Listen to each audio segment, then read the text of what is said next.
The upside in silver, but more importantly, the upside in the silver stocks is unbelievable. My friend Doug Casey, who many of your listeners will be familiar with, once at one of my physical conferences suggested to the audience that the combined market capitalization of all the silver companies, including the silver pretenders, the fake silver companies, was so small that when the precious metals narrative went to the generalist investor, and the generalist investor tried to crowd in the silver space, that the market capitalizations of the silver companies couldn't handle the money that came in. He described the result as trying to siphon Hoover Dam through a garden hose.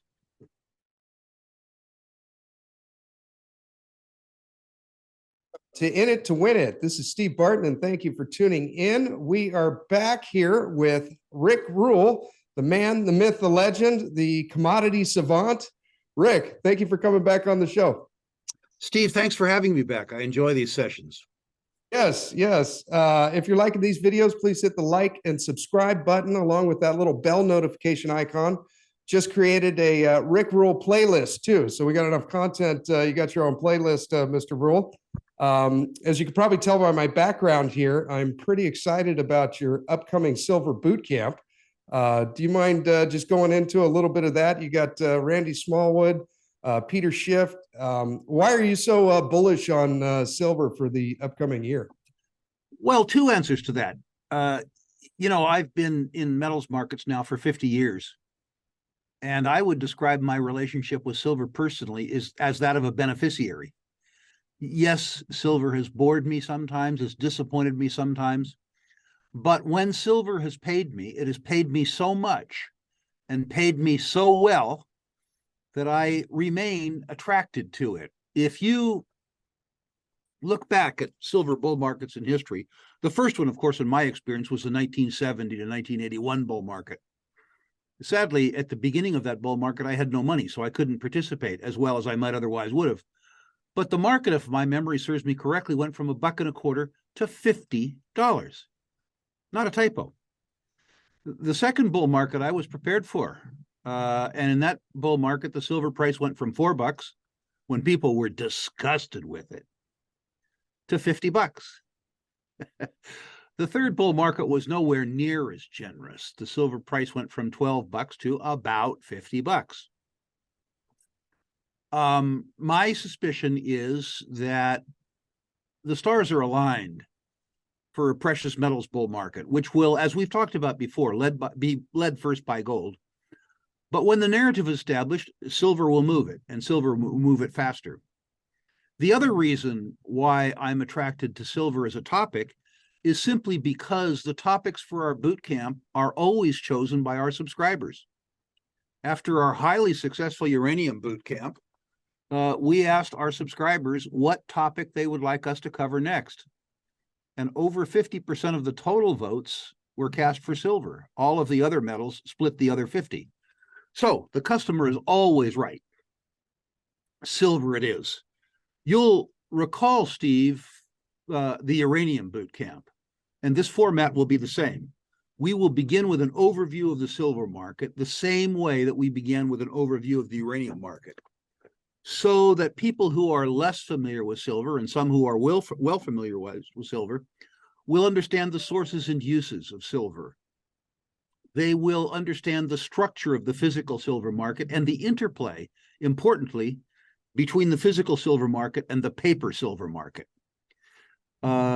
They will too, and I'm really excited about this, have the opportunity to listen to entrepreneurs who have built multi-billion-dollar silver companies from scratch, talk about how they did it and why the lessons that they learned building those multi-billion-dollar companies shaped the way that they invest in other people's companies and can help our listeners make their own money in the silver space.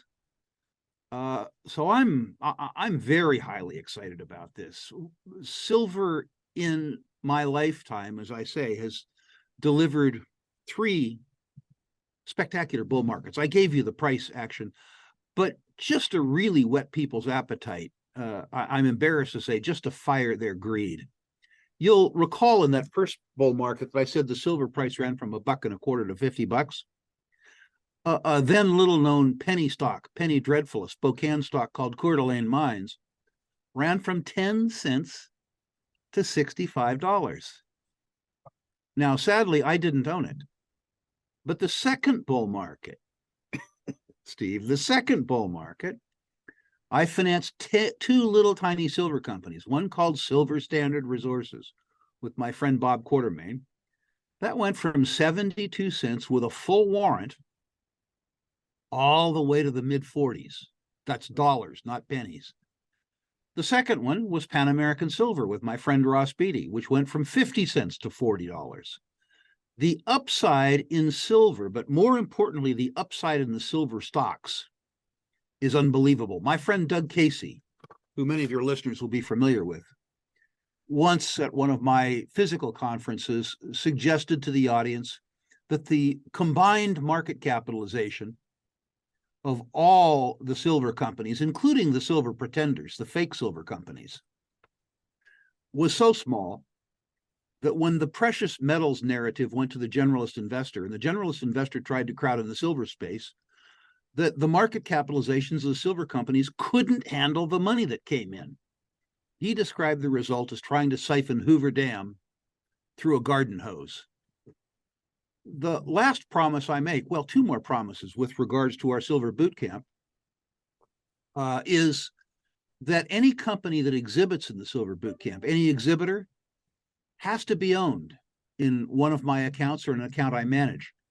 Sadly, Steve, that doesn't guarantee that the stock will go up. Not every stock I own goes up, but it does guarantee that I have vetted the companies well enough that I've invested my own money in them.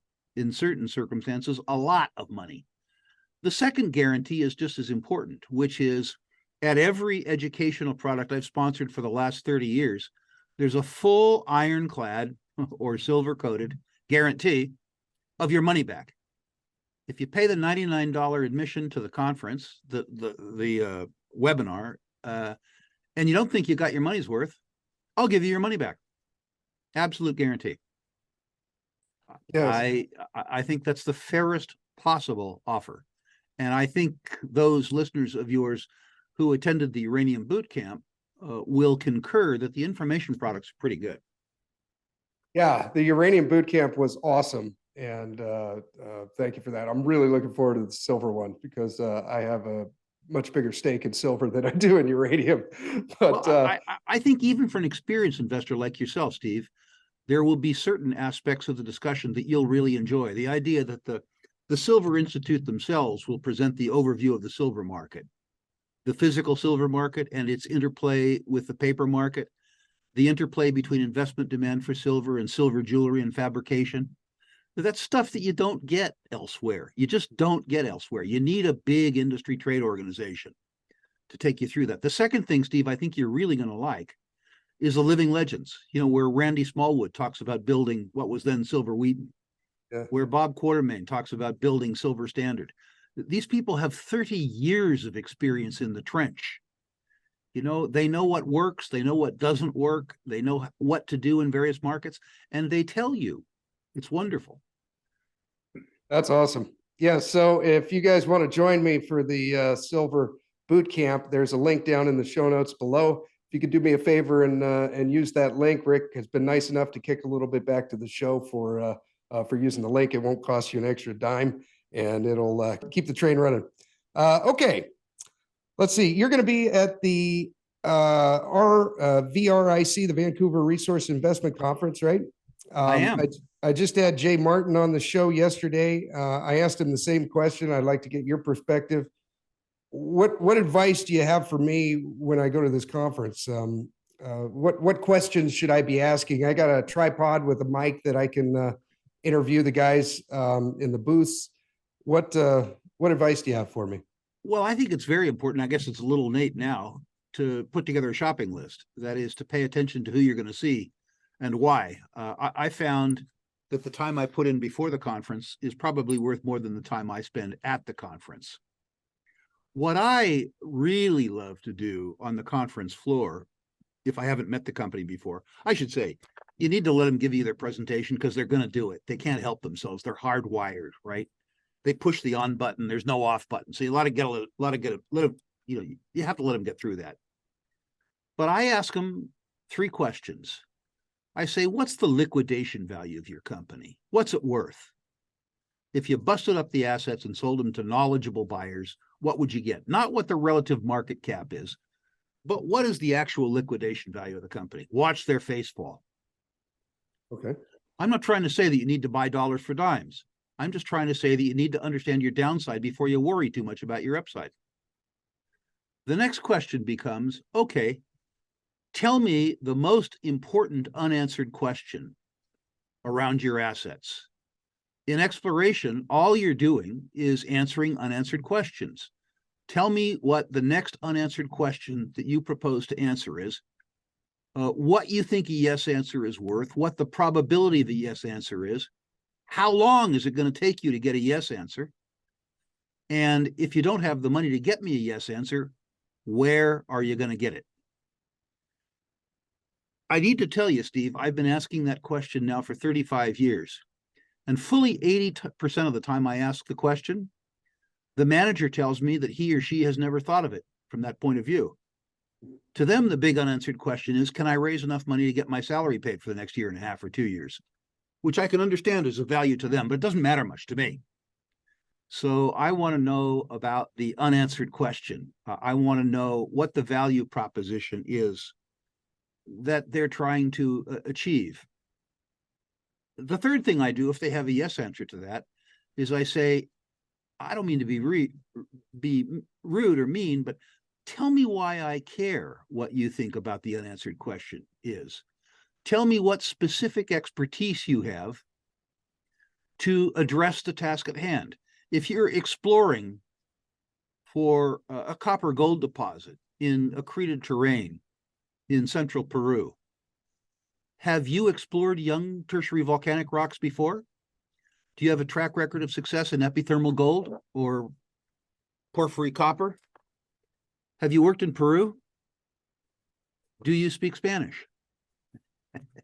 I would say that if you get through those 3 questions with an exhibitor, you'll have a sort of a 75 or 80% certainty whether you need to spend time doing more due diligence. The process, if you go to a big retail show like VRIC with 300 exhibitors, isn't to find out everything you can about every exhibitor.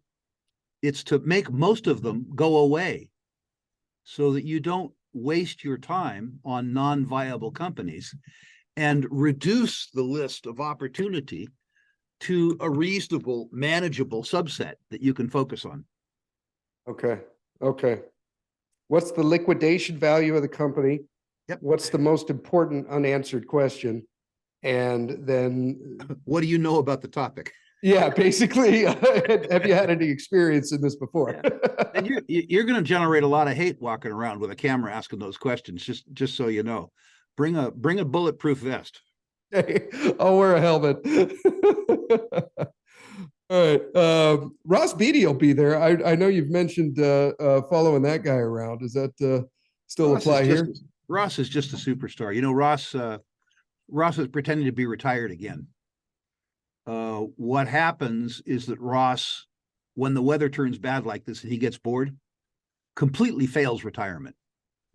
Ross is very retired in July, August, and September when the weather's good. And he's over on Bowen Island tending his garden and kayaking. But when the weather turns bad like this and the days are short, Ross comes back to work. So I'm not surprised to see him at the conference. Okay. Okay. All right. Okay, let's see. All right, on to listener questions. Danny asks about Lithium Americas Corporation. Have you heard of them? Yeah, sure. I think Lithium Americas is probably better than the rank and file of junior lithium companies, but I don't own any junior lithium companies. The lithium price is up a lot. I like stuff that's out of favor, not in favor. I do continue to own SQM and Albemarle, the 2 great big lithium producers, and I own Lynas, which also produces some lithium. The world is not short lithium. Demand for lithium has grown so fast that the world is short refining and processing capacity. So no knock against Lithium Americas. I think as the juniors go, it's not an attractive, but I don't own it because I think the lithium price goes lower. And over time, I would rather own companies that can increase their cash flow by debottlenecking existing operations. Okay. Southern Company, the electricity producer. I don't know enough any longer about Southern companies to comment. I was a shareholder of theirs years ago. Rising interest rate environments usually are not good for utilities. The increase in interest rate increases their cost of capital at a faster rate than the legislature approves electricity price increases. At the same time that raising yields on things like treasuries lower the capitalized value of distributions or dividends. So although I don't want that comment to be specific to Southern Company, I want people to understand that generically rising interest rates are not good for utility companies. Okay. That makes sense. Okay. Chaz Beasley. Basically, when to sell your gold mining stocks. I started buying gold miners early last year, which has proved to be a good move so far. For once in my life, my portfolio looks good thanks to the like of Rick and many others, and from spending time trying to educate myself. Analysts talk of gold reaching new highs. Is this before a recession or after? Even when in profit, selling seems to be one of the hardest parts of investing. I'm a pretty good seller myself. Perhaps that's because I've been around so long and given so much back over time. I would say to the gentleman that I am going to be selling my gold stocks when the reasons that I own them have passed. I own them because I think that the US dollar, and in particular, US dollar denominated savings instruments, are at some risk. One risk is debt and deficits. The on-balance sheet liabilities of the US government exceed $32 trillion. The off-balance sheet liabilities of the US government exceed $100 trillion. And we service this debt with a budget that's in deficit $2 trillion a year. So the first circumstances that would cause me to sell my gold stocks would be a balanced budget. I look forward to that. The second reason that I own the gold stocks, in addition to the credit quality of the issuer, is that US dollar denominated savings products offer a negative real yield. The US 10-year Treasury offers to pay you 3.5% a year to lend them money for 10 years in a currency that the Congressional Budget Office suggests is losing purchasing power at between 7 and 7.5% compounded. In other words, the value proposition of the US 10-year Treasury is that the government will cost you 3.5% of your purchasing power every year for 10 years, return-free risk. Ergo, if we had a return to positive real interest rates, which is to say, if the interest yield on the US 10-year Treasury was in excess of the rate of inflation, I would consider selling my gold stocks. The third reason is the value proposition offered up by long bonds, part of which we just discussed arithmetically. The biggest institutional investors in the world typically have 60% of their portfolio in bonds, which is presenting a problem for them. As interest rates go up, the capitalized value of their distributions, which is to say the bond principal, goes down. At the same time that the distributions from the bonds doesn't keep pace with inflation, which means that the obligation of the portfolio manager to provide for the benefit of pensioners, university students, things like that, 20 years hence, gets attacked. The upshot of that is that after a 40-year bond bull market, I think that bond bull market is over. And I think we're going to see disintermediation in the long bonds in favor of other investment classes, including gold. The important thing to note there is that the market share of precious metals and precious metal securities in the US market, the largest savings and investment market on the planet, is less than 0.5%. The 40-year mean market share of precious metals relative to other savings and investment assets is 2%. So gold doesn't have to win the war against the US dollar. It just needs to lose it less badly. If demand for precious metals and precious metal securities reverted to mean, it would lead to a four-fold increase in demand for precious metals products in the US market. And that's precisely what I think is going to happen. Ergo, if the market share of precious metals and precious metals related assets reverted to mean, went up to 2%, I'd consider selling my gold stocks. I hope that helps the questioner. Yes. Makes me even more excited for the Silver Bootcamp. Me too. Okay. Tommy Curran. In what order do you expect the Canadian uranium deposits to get into production? Boy, I wish I knew that. That's the $20 billion He said question. he thought it might You be know, unanswerable, but it was worth the question. The Denison deposit, the name of which escapes me, is in a part of the basin. Phoenix? Yeah, it's Okay. in the part of the basin that has reasonable access to infrastructure. The best deposit's the next gen deposit, but it's 300 miles west of West Ellangone. Arrow? Yeah, Right. Okay. yeah. I mean, it's a fantastic deposit, and it should be built in conjunction with the fission deposit next door. Whether or not it will be is a different question, but there's no sense duplicating that infrastructure out there. But the question he asks is which is the next one that will be put in production? And the honest answer, Steve, is I have no earthly idea. Okay. Okay. What do you think of the MacArthur River and Cigar Lake? Are they still on care and maintenance, or are they starting to ramp up, or are they just waiting for the price to go up so they can make a real profit? They're beginning the process, I think, of reinstallation. What Cameco has said is that they won't restart hot shut production until they have enough material contracted in the long-term market at prices sufficient to generate reasonable returns on capital employed. So I think as you see Cameco begin to announce 5-year market-weighted contracts, that the restart of those facilities becomes nearer and nearer and nearer. But I think it's really a contracting circumstance as opposed to a physical restart circumstance. Cameco has spent a couple $100 million maintaining the ability to restart those things quickly. Once the uranium market gains enough strength that Cameco shareholders profit from doing it. Okay. Okay. All right. Kristen Orlowski.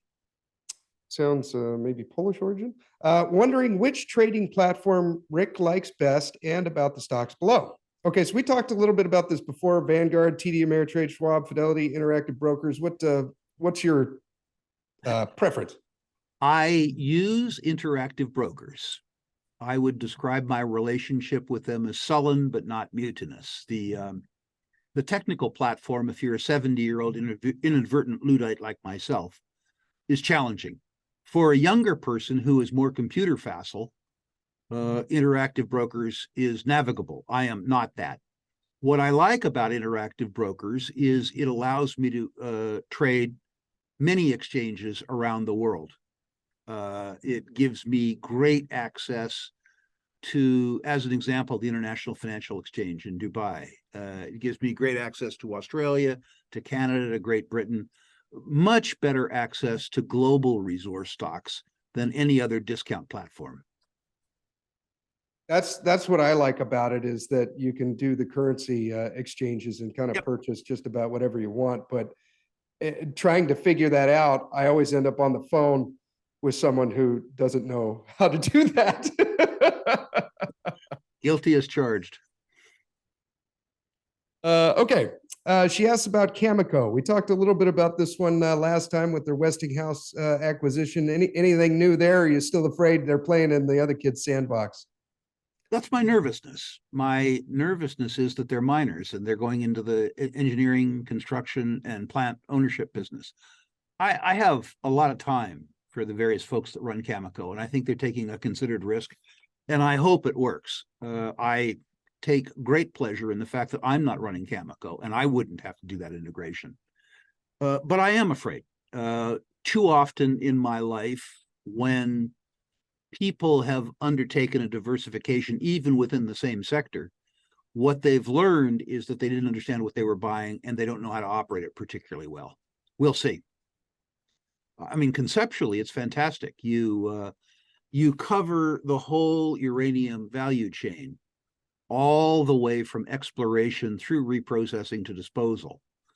I mean, I get it. I just hope they can make it work. Yeah.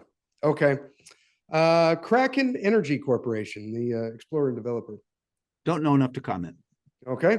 Petrobras. We talked about that one before. They're basically drilling on a kind of like a tectonic plate of salt, right? Like, is that?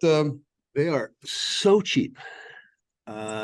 It's an interesting conundrum. I suspect that the political and social reality in Brazil deteriorates with Lula back in power. Not that I was a friend of Bolsonaro, but Bolsonaro pretended to be a friend of mine. By me, I mean foreign investors. Who knows what Lula is going to do? These oil prices and the improvement in Petrobras's experience and technology is beginning to disrupt this, beginning to de-risk the subsalt play. But I don't want people to focus on de-risk. If you think about the challenge, Petrobras has to drill in deep water, then through strata, then through a salt cap, a salt block, into an oil and gas horizon. The problem is that the salt block is mobile. It's moving a little bit. And so you have to put a drill string through 1,000 or 2,000 feet of salt, and that salt is moving. And you hope that it doesn't move enough that it busts the drill string. They've done it. It's also been done by Anadarko, now Oxy, in the Gulf of Mexico. I'm delighted that the technology exists. I've probably watched 3 hours of symposium on the technology. I have to say I don't get it. And I'm always afraid of things I don't get. So I need to say that I do own Petrobras. It was too cheap for me personally to ignore. If I lose money on Petrobras, Steve, you'll know that it isn't the first time in my career I've lost money. I'm willing to take risks, but people who want to buy Petrobras need to consider the risks that they're taking. I also need to say, you know, I talked about Petrobras relatively frequently 4 or 5 years ago, and their balance sheet was in bad shape. You know, there were other risks, and they have fixed that. The Nigerian sale and the incredible operating cash flow that they've generated in the last 18 months has fixed that balance sheet. The risk that I used to describe in the old days is at least currently a thing of the past. Okay. Freeport Mcmoran, the copper and gold miner. Yep. If you aren't afraid of a global recession, Freeport's a very good place to be. Very well-run company. Admittedly, the guy who runs it, Dick Adkerson, is even older than me, which gives me some concern. But it's a wonderful range of assets. It's a truly wonderful range of assets. It's important to note, too, that if they needed more money, selling a stream on their gold production, given that they get valued as a copper producer, could yield them billions. That's an overlooked asset on the balance sheet. The risk comes, I guess, from, as an example, the politics in Indonesia, where the great Erzberg deposit is located, and from the specter of recession. Absent a recession, the copper price, I think, has to go bananas. The whole world is living on copper deposits that are, like me, well past their prime. And copper supply in the next 5 years, absent a real cut in demand, is going to really fall. And that would be the risk in owning Freeport. Top range assets, top range corporate culture, nice, not pristine, but nice balance sheet. A little concern, I would say, about the exploration and development pipeline. But all in all, if you think that the world is going to be in reasonable fettle for the next 5 or 6 years, Freeport's a no-brainer. Okay. Okay. What this just got me thinking, the no-brainer way to play this would be like the ETF, right? Like COPX. In a sense, to capture the beta, the ETFs are okay. When I look at ETFs, I'm always struck by the fact that I'm paying somebody a fee to assemble a portfolio that includes 5 or 6 stocks that I wouldn't own if my life depended on it otherwise. With an ETF, you get the good, the bad, and the ugly. Yeah. It's low effort, and it's the way people are investing now. So sometimes the tail wags the dog. Yeah. I've never been able to buy myself commodity-specific ETFs because every time I looked at the portfolio, I'd see 2 or 3 names and say, "Oh boy, that's in there," Yeah. and then I'd see another 2 or 3 names and say, "Oh my God, that's in there." Yeah. So if you're qualitatively oriented like I am, the ETFs are difficult. If you are, on the other hand, a person with a life who just wants to capture market beta, they're a good way to be, and certainly better than being out of the market. Okay. Okay. All right. Equinox Gold. Ross Beatty owns like 10% of this company or something, right? Yep.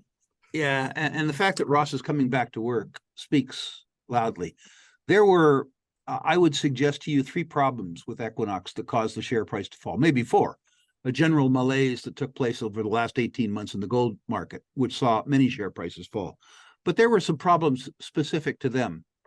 The cost creep that they experienced at Mesquite, I think, was one. I think that they're addressing that with an aggressive capital program now, a sustaining capital program that I think will likely lower the costs at Mesquite on a longer-term basis. The realization, once again, of geopolitical risk at Los Feliz, the socioeconomic risk, socio-political risk of operating in a narcotics trafficker's war zone. That's something that you're going to need to get used to. There has been problems down there my whole life. They seem to present themselves every 3 or 4 years and then go away for a while. That's a given. The biggest problem that Equinox faced in the market was the market's expectation that the Hard Rock deposit in Ontario would be completed or not completed on time, on budget. The last 3 capital projects that the mining business, the industry as a whole, has embarked on in Northern Ontario have been tremendous cost blowouts. And the analysts were assuming that if the last 3 were unsuccessful, that Equinox's effort would be unsuccessful too. A recent press release from Equinox suggests that after 70% of project expenditures expended, that they are in fact on time and on budget. If they deliver, I said if, not when, I said if they deliver on time, on budget completion, and they attain relatively smoothly nameplate capacity, I think that the stock is going to re-rate explosively. But notice that I said if. Yeah. Okay. Disclosure of conflict. I bought a boatload of Equinox. So I'm betting that we're going to get on time, on budget, on schedule completion. Okay. Okay. Barrick Gold. I like Barrick. Production has trended down. That's been deliberate. Mark Bristow believes that he only wants tier 1 deposits. Tier 1 deposits are rare. The balance sheet is in spectacular shape. The joint venture with Newmont in Nevada is delivering financial savings at the same time that they are more than replacing reserves. And the recent move by Bristow at Reko Diq is absolutely vintage Mark Bristow. Take world-class deposits, accept political risk, work with the local stakeholders, and make it work. Mark Bristow built Randgold from nothing by not taking technical risk, but rather taking political risk, places like Mali and the Congo. And he built a company that was able to, in effect, do a reverse takeover of Barrick. And he's at it again. If you ask Bristow what he says, listen, If somebody shows me a high quality 5 million ounce deposit in Ontario or Nevada, I'm on it like white on rice. But it's unlikely that's going to happen. A deposit that's a world-class tier 1 deposit is going to happen in terrain that has been less well explored and is more threatening to people who aren't used to dealing with that terrain. Mark Bristow is an absolute superstar. He is telling everybody who cares that the future for the major gold producers is in copper gold deposits, that you generate the return on capital employed from copper and enjoy the gold optionality. And I think he's absolutely right in suggesting that. Absolutely right in suggesting that. So. Okay. This from David Gersvaldis. David G. That's a generous offer. Thank you for doing this interview. Okay. Following stocks. Surge Energy Incorporated, the Canadian oil producer. I like Surge. I'm not a Surge shareholder. Okay. I like the whole Canadian oil and gas space, despite the Prime Minister's best efforts to kill the industry. Okay. In the coal sector, Glencore. I really like Glencore. It takes courage to own it. There's political risk in Glencore. And there are unresolved legacies of their acquisition of assets in certain emerging market countries. The corruption scandals around Glencore's method of acquisition are probably not over. Having said that, these are astonishingly successful, astonishingly smart people. Their most recent coal acquisition, if I remember correctly, saw them buy out a minority partner in a 30-year reserve life deposit for 1.5 times free cash flow. That looks to me like a perpetual 35% internal rate of return, perpetual 30-year. It's important when one considers coal as an investor to divorce the arithmetic from the narrative. The narrative is that coal is going the way of the dodo bird. The truth is that the largest year on record for coal demand was 2022. I was going to say last year. As you and I speak, there are 160 coal-fired plants under construction worldwide, Greta notwithstanding. I'm not going to defend the morality of owning a coal mine. I'm not going to suggest that they don't lend to water pollution. I'm not going to suggest that they don't lend themselves to air pollution. What I am trying to say is that 1 billion people on Earth have no access to electricity. Another 2 billion people on Earth only have access to unaffordable or intermittent electricity. Those people are in societies that haven't contributed a lot historically to global carbon loadings. And they are societies that on a per capita basis generate a lot less carbon than we do. The idea that they're going to stand still and be lectured by us, given our lifestyle, and asked to deprive themselves of their lifestyle without us going first, probably very, very, very low. I don't know if you do this, but I correspond fairly frequently with young people in emerging markets countries, particularly for me, students with Students for Liberty. They are not shy about remarking on the irony of 2,200 big thinkers taking private jets to Davos, being squired around in SUV limos, while telling them to conserve less electricity and drive less. Yeah. Yep. I think people forget that first world nations were built just like they're trying to come up Right. in third world right now. Okay. Exaro Resources. I'm not sure if I'm pronouncing it right. Yeah, you're pronouncing it fine. I don't know enough to comment. Okay. I like the shareholders list, but I'm not on it. Okay. Yanco Australia. Similarly, don't know it well enough to comment. Okay. Are there any other coal ones that you like? With the exception myself of Glencore, I've moved out of Whitehaven and the rest of the coal space. It gave me everything I wanted, plus a little.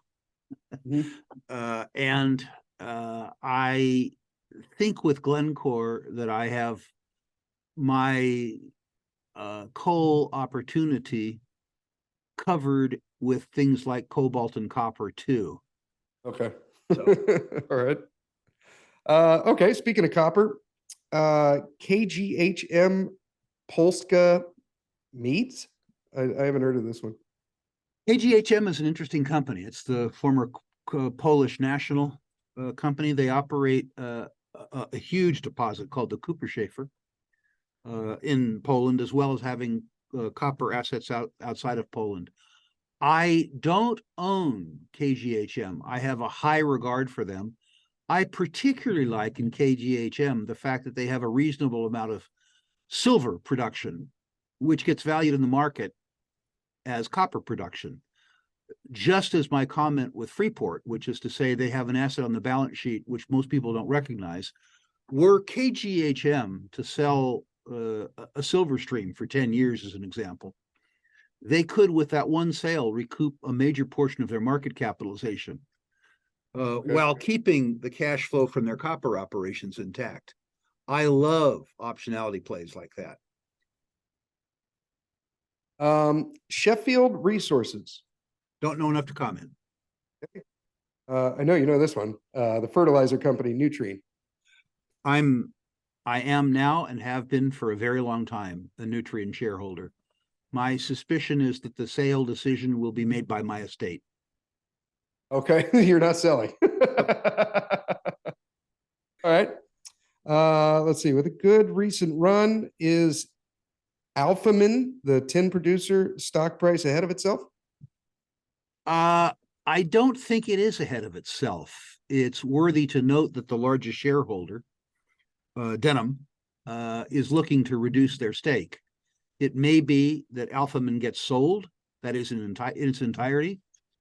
On a price to net present value basis, it's cheap. The risk that you have with Alphamin is where it is, in North Kivu, in the Congo. It's in the roughest part of one of the roughest countries on the planet. There are social risks, including warlords, occasionally Ebola, malaria. There are political risks associated with the fragility of the central government of the Congo. So owning Alphamin is not for the faint of heart. I've owned a lot of it, and I've owned it for a very long time. I have sold enough stock that I have no remaining holding cost in it. And I'm delighted with the relationship between free cash flow and enterprise value. But if owning a mine in a war zone isn't appealing to you, then you should avoid it. Africa, I've been watching Ivanhoe now for a while and kind of wishing I would have just bought it when I first started thinking about it. How do you feel about that one? I still own Ivanhoe. I would say it's no longer riskless, but I would suggest that absent political dislocation in Congo, that good times lie ahead. You'll note that they're basically through the phase 3 advancements at Kakula. They're bringing Kamoa on production now. It will end up being the second highest volume copper producer in the world and the highest margin and highest grade copper producer in the world by a country mile. In addition to that, they're bringing on the Kipushi zinc mine, which is the highest grade zinc mine on the planet. And they are readying for production, I hope, they say they are at least, the Platreef, which will be the largest new platinum, palladium, and byproduct nickel mine on the planet. Now, that's going to be a bit problematic in South Africa. They say that they will be able to attract all the power that they need from power developments. South Africa is in the middle of a massive load shedding campaign at Eskom, and I don't know how that's going to go. On the other hand, I have a 30-year relationship with Robert Friedland, and most of the important things he said he was going to do against all odds, he did. I am a reasonably large holder of Ivanhoe, down from an obscenely large holder of Ivanhoe. So, okay, what number would you get it if you had to give it a number? I can't. Oh, you mean what ranking number? Yeah, I have it as a 4, okay, down from a 3. on price escalation. I mean, what happened is it went up in price. It didn't become less attractive. It's just the market realized more of its attractiveness. Yeah, I started watching it at $5 and I've just been watching it go up to $9. And now I'm like, well, maybe I missed the boat. Okay. Let's see, where are we at here? Okay, Canadian oil royalties, Prairie Sky and Freehold. I know you like Freehold. I like them both. Okay. I like them both. Disclosure of conflict, I'm shareholders of both. Okay. He's saying how to decide if my overall portfolio could benefit more from adding more miners or more royalty companies of any given commodity. He said you kind of hit on this in your classroom series. That's a function of the questioner's risk tolerance. In a rip-roaring bull market, the least efficient producers do the best because their margins expand the most. I'm pressing age 70 very, very, very hard. And as I age, the idea that you take away some of my upside in return for taking away most of my downside is attractive to me. And I have recently constructed portfolios for a couple of family offices that were entirely royalty companies, both in the mining side and the oil and gas side, saying that you'll capture most but not all of the beta, but you'll do so by taking functionally no financial or operating risk. Yeah, so your really floor goes a lot higher. Yeah, really it has to do with the perception and the orientation of the person asking the question. Okay. He asks about any other interesting oil royalties. I'm going to guess you're going to say Arc, Blackstone, and Panhandle. Well, Blackstone certainly. Panhandle is moving away from being a royalty company to attempting to be an operator in the eastern U.S. And I'll want to see how that goes. Blackstone, certainly, I would talk about. ARC, I think, is one of the best managed intermediate oil companies in the world. So I would never discourage somebody, irrespective of what they called it, an operator, a financial operator, or a royalty company from owning ARC. Okay. What number would you give ARC and Blackstone? I have Blackstone as a 5, just due to the price run up. I have ARC as a 4. Okay. All right. This one is from Carlos from Spain. He's written in before, fan of the show, fan of you. Question for Mr. Rule from Madrid. In his opinion, and taking into account the upcoming recession, biggest risks of investing in junior explorers, gold, silver, and copper. And secondly, is he as bullish as people say in lithium companies? Thank you very much, Carlos. In reverse order, I'm less bullish about lithium simply because everybody loves it. I don't think we have a lithium shortage. I think we have a shortage of refining capacity, processing capacity in lithium. So while I'm attracted to the big lithium producers, I'm afraid of the juniors. With regards to his first question, which is to say investing in juniors, the biggest risk is, of course, left to the right ear and to the right of the left ear. It's the analyst. Junior mining companies are risky. Most people don't have a tolerance for risk. They're also volatile. Most people don't have a tolerance for volatility. But importantly, they require lots of work. And most investors don't want to put in the work. I tell people who care what I think that the number of junior mining stocks that you own should correspond with the number of hours per month that you're willing to spend understanding them. If you're willing to spend 10 hours per month, then you can own 10 stocks. I think in a very general sense, if there's 2,000 or 2,500 junior miners in the world, there's probably 150 or 200 that are viable. And you have to be willing to separate the wheat from the chaff. And you have to be willing to own an asset class that can fall by 10% in a day as naturally as you and I inhale and exhale. The people who can talk about that, particularly in a bull market, are numerous. The people who can do it in real life are scarce. Yeah, I've noticed that with a couple of the juniors that I own, they can drop by 15% in a day. And then I've come to find out later it's just because some guy was clearing his balance sheet. That's it. Yeah. It's like, man, correct. Nothing changed except for that. You know, Steve, I've said this on your show before, but for the new listeners, The real speculative successes I've had, I define that as a 10 bagger, 1,000% gain. The average 10 bagger, and I've been lucky enough to have lots over the years, has taken me 5 years to achieve. It isn't something that happens in 3 months. And even more disconcerting, almost every 10 bagger I've ever owned has caused me to experience a 50% share price decline at one period of time or another during the time I owned it. I think that every 10 bagger I've ever enjoyed with Ross Beatty, who's one of my favorite human beings, has at one point in time or another during the time I've owned it, caused me to experience a 50% share price decline. I just experienced a 50% share price decline in Equinox. Because I've done this so many times, the 50% share price decline for me was a wonderful buy signal. Yeah. But I'm different than a lot of people. All right. Long name here. Yarcy Francisco Rodriguez Santana. I got it. Okay. She asks about Deep Yellow. Deep Yellow is, for those who don't know, a uranium explorer that has made a very large, albeit fairly low grade, uranium discovery in Namibia. Importantly to me, it's run by a guy named John Borshoff, who was the author of my greatest share market success.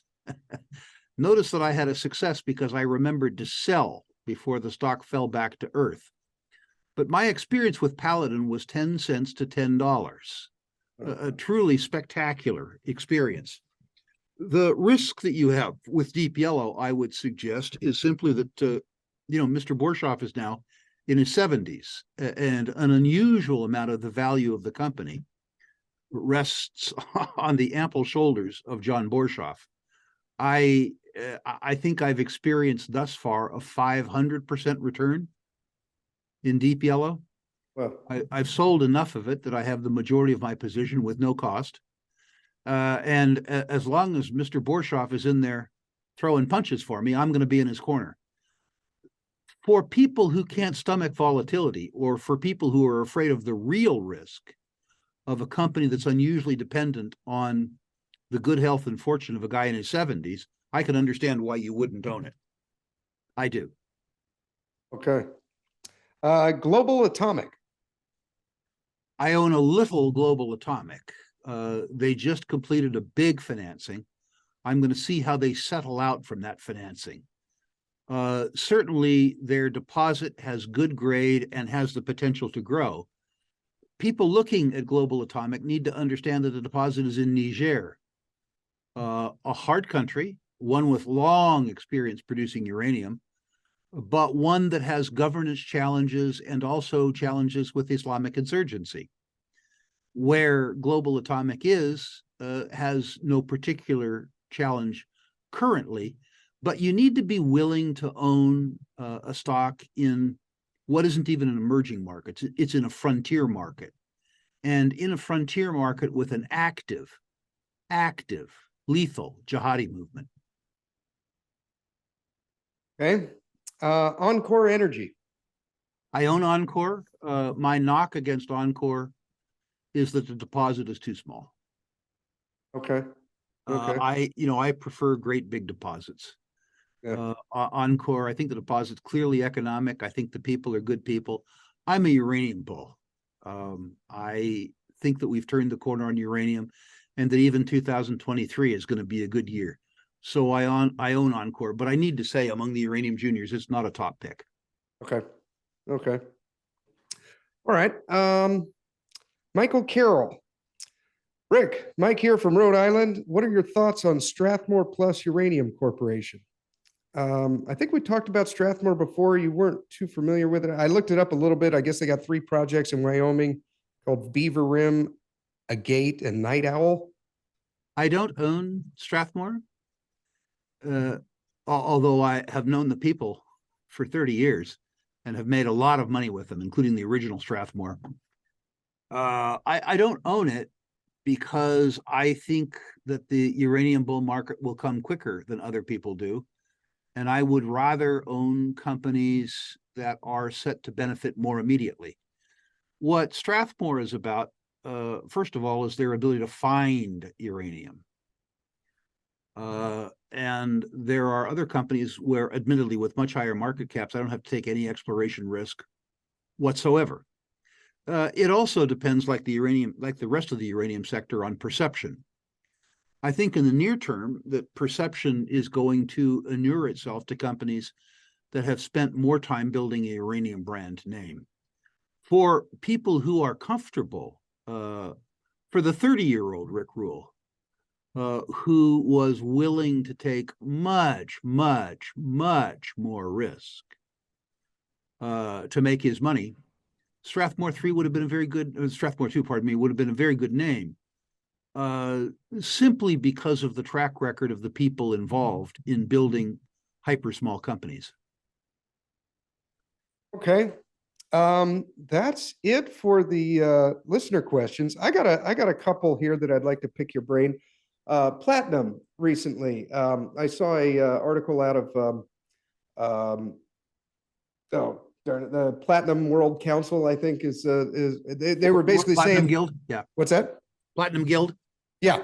Yeah. They basically said that we're going to have a deficit of I think it was 300,000 ounces in platinum, that companies are going to start, automobile companies are going to start moving from using palladium in the catalytic converters to more into platinum, simply because it's cheaper. What are your thoughts on platinum over the next year or two? I'm attracted to the platinum business, particularly the metal itself. The difficulty with the miners is that to own the miners, you have a choice between a South African company, which is risky, or a Russian company, which is risky. Platinum comes from 3 places in the world, really: South Africa, Zimbabwe, and Russia. And all of those present challenges. The best platinum mining company in the world, bar none, easily, is Norilsk. But if you're a U.S. holder of Norilsk, you face problems with your government and with their government. If you own a South African producer, you are faced with a government which would like to redistribute wealth, including, of course, yours. And a country, too, that has insufficiently invested in the national utility, ESCOM, to maintain orderly power distribution. A deep platinum mine with no power would be a scary thing indeed. So from the point of view of most investors, I think to the extent that, I mean, one of the things I've done is I've bought shares in both Bravo and Centaurus, 2 exploration stage platinum companies in Brazil, away from South Africa or Russia. Or you should consider buying the platinum itself, or I would prefer the surrogate for that, which is the Sprott Physical Platinum and Palladium Trust, because, of course, as a Sprott shareholder, I benefit when you buy that. I like the platinum thesis. It's difficult to play from a stock perspective because of the overlay of political risk in both Russia and South Africa. Found the same thing, and I was thinking the way I was going to play it, other than buying a bunch of platinum coins, was the platinum and palladium trust that Right. that Sprott's got, the SPPP. My thought with that, though, is, half of that is palladium, so Correct. it's not like you're capturing the full upside here. That's absolutely right, and I think I accept at face value what the Platinum Guild is saying. The price discrepancy between platinum and palladium has existed for a long time. But what's been happening, and ironically, by the way, palladium is the premium price product because it used to be cheap. When it was cheap, the industry developed all kinds of wonderful fabrication technologies to substitute palladium for platinum. Now those technologies are in place, and they're madly trying to figure out how to substitute platinum for palladium. Markets usually work. And when the ultimate utility of the metal is effectively similar, but one sells for twice the price of the other, fabricators and users usually figure out a technological solution to that problem. I am not aware of the technology that might be employed to do that, but I suspect after 5 or 6 years that some smart person at Engelhard or some other place is getting close. Yeah. My fear is buying into that fund that the things are going to equalize or reverse, and I don't make any money. I own them because I think that there's a possibility of a real true blow up in either Russia or South Africa. Okay. Take one. I'm not trying to say it's a probability, but if it occurred, you would see an insane jump in the price of those metals. It's important to note that what's lovely about those metals is that their utility relative to the price is very high. It takes between $125 and $175 worth of PGM metals to equip a modern car with a catalytic converter. The car sells for $40,000. Yeah. If the price of PGM metals doubled, it wouldn't change the finished price of the car. It wouldn't matter.